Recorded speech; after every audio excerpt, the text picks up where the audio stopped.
اللہ کی تکبیر کے ترانے حضور علیہ السلام کی طرح کس نے پڑھے ہیں؟ اللہ اکبر۔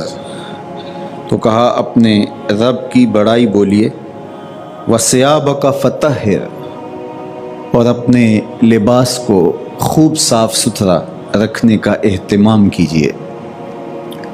صاف اور پاکیزہ لباس مبلغ کی شخصیت پر اثر انداز ہوتا ہے، اور جب وہ کسی سے مخاطبت کرتا ہے تو اس کو ستھرا اور پاکیزہ لباس زیب تن کرنا چاہیے، نہ کہ ایسا لباس جس سے لوگوں کو وحشت آتی ہو یا جس لباس سے گھن آتی ہو تو لوگ پھر قریب نہیں ہوتے۔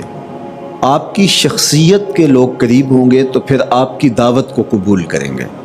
حضرت امام اعظم امام ابو حنیفہ علیہ رحمہ نے حضرت زید کو، جو ان کے شاگرد تھے، جب فارغ کیا علوم دینیہ سے تو کسی علاقے میں روانہ کرتے ہوئے وصیتیں کی کہ گھوڑا اچھا رکھنا، لباس خوبصورت زیب تن کرنا، لباس ستھرا ہونا چاہیے، چاہے اتنا زیادہ قیمتی نہ بھی ہو۔ پاکیزگی کا درس اسلام نے دیا ہے۔ صاف ستھرا رہنا، پاکیزہ رہنا، مصفہ اور مزکہ رہنا، یہ ہمارے دین کا تقاضا ہے۔ تو اللہ جل شانہ محبوب علیہ السلام کی وساطت سے تمام مبلغین کو یہ حکم ارشاد فرما رہا ہے۔ محبوب علیہ السلام کا لباس تو ستھرا تھا ہی، حضور کے بدن پر کبھی میل نہیں آتی تھی۔ حضور علیہ السلام جب پیدا ہوئے تو عند الولادت بچے لتھڑے ہوئے ہوتے ہیں اور پھر ان کو غسل دیا جاتا ہے۔ تو حضرت صفیہ رضی اللہ تعالی عنہا فرماتی ہیں جب حضور پیدا ہوئے تھے تو حضور کا بدن خوشبودار تھا۔ ولد رسول اللہ صلی اللہ علیہ وآلہ وسلم دہینا کہیلا، حضور جب پیدا ہوئے تو حضور کی آنکھوں میں سرما بھی لگا ہوا تھا اور حضور کے سر میں تیل بھی لگا ہوا تھا۔ اللہ اکبر۔ مقطوع السرہ، حضور جب پیدا ہوئے، ولد رسول اللہ صلی اللہ علیہ وآلہ وسلم مسرورا، اے مقطوع السرہ، حضور جب پیدا ہوئے تو حضور ناف بریدہ پیدا ہوئے۔ مختونا، حضور ختنہ شدہ پیدا ہوئے۔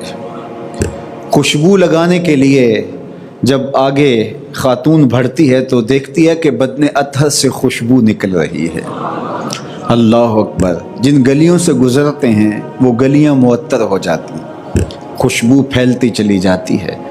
حضرت انس رضی اللہ تعالی عنہ فرماتے ہیں کہ میں نے حضور سے مصافحہ کیا، ایسا خوشبودار اور ایسا نرم اور گداز ہاتھ میں نے زندگی میں نہیں دیکھا۔ اللہ اکبر۔ تو حضور کی نفاست طبع کیا کہنے۔ تو اللہ جل شانہ نے اپنے محبوب علیہ السلام سے تنذیر کی ذمہ داریوں کو نبھانے اور اللہ کی تکبیر اور بڑائی بولنے کا جب کہا تو ساتھ یہ تاکید مزید کر دی تاکہ قیامت تک آنے والے مبلغین کے لیے سند رہے کہ اپنے جسم کو نظیف رکھنا اور لباس کو پاکیزہ اور ستھرا رکھنا یہ کتنا ضروری ہوتا ہے مبلغ کے لیے، جس کے پیکر سے خوشبو آتی ہے اور جس کے وجود سے مہک نکلتی ہے۔ جب اسے بھی یہ کہا گیا وَثِيَابَكَ فَطَهِّرْ، تو قیامت تک آنے والے مبلغین کو یہ سمجھنا چاہیے۔ وَالرُّجْزَ فَاهْجُرْ، اللہ اکبر۔ اور بتوں کو تو بالکل چھوڑے رکھیے، حسب سابق، جس طرح آپ نے ہمیشہ بتوں کو ترک کیا ہے تو اس عمل کو آپ جاری رکھیے کہ بتوں کے ساتھ آپ کا تعلق نہیں ہونا چاہیے۔ وَلَا تَمْنُن تَسْتَكْثِرْ، اور اس لیے احسان نہ کیجیے کہ بدلہ زیادہ ملے۔ جب آپ کسی پر احسان کرتے ہیں تو اس سے کوئی توقع ہوتی ہے تو بعض اوقات وہ توقع پوری نہیں ہوتی تو انسان دل گرفتہ ہوتا ہے کہ میں نے اس کے ساتھ یہ سلوک کیا، اس کا رویہ آگے سے کیا ہوا۔ تو آپ جب کسی کے ساتھ نیکی کرنے جا رہے ہیں تو صلے اور ستائش کی آرزو سے بھی آپ کو اپنے آپ کو باہر نکال لیں، پھر آپ کو تکلیف نہیں ہوگی کہ اس نے رویہ کیا اختیار کیا۔ اب میرے اور آپ کے آقا و مولا حضور ختمی المرتبت جان کو جوکھوں میں ڈال کے اور ہر طرح کی نعمتیں اور ہر طرح کی آسودگیاں ترک کر کے صعوبت برے سفر کر کے لوگوں تک پہنچ کے ان تک پیغام حق کا ابلاغ کرتے ہیں، ان کی بھلائی کے لیے، ان کی خیر کے لیے، ان کی بھلائی کے لیے، لیکن ان کے رویے کتنے تلخ رہے۔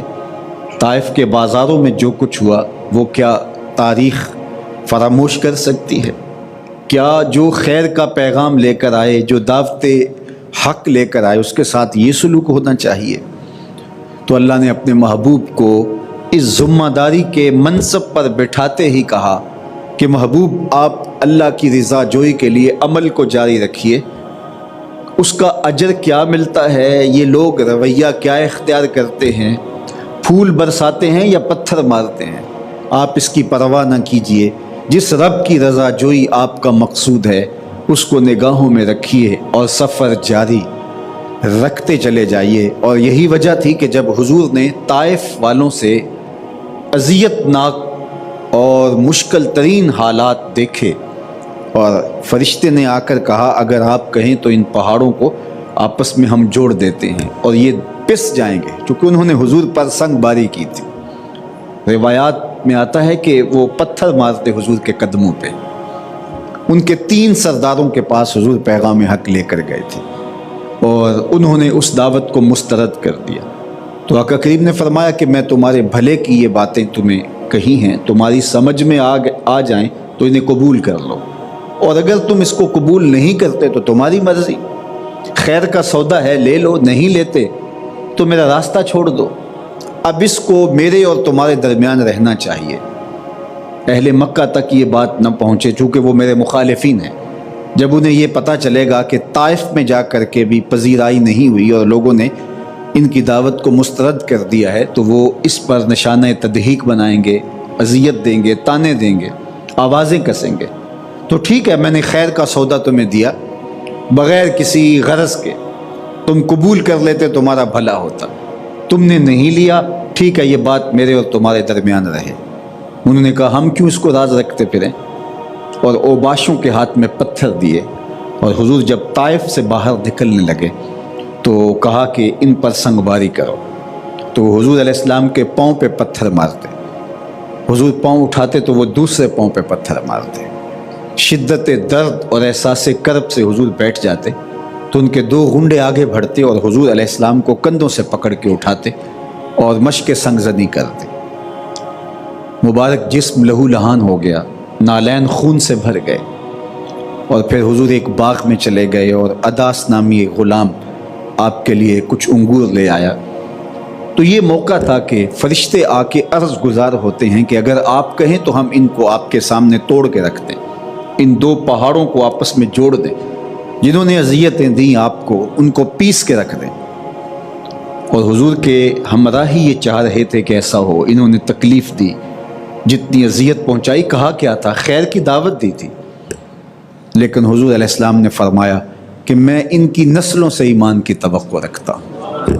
یہ مبلغ ہوتا ہے، ان کی نسلوں سے ایمان کی توقع رکھتا ہے۔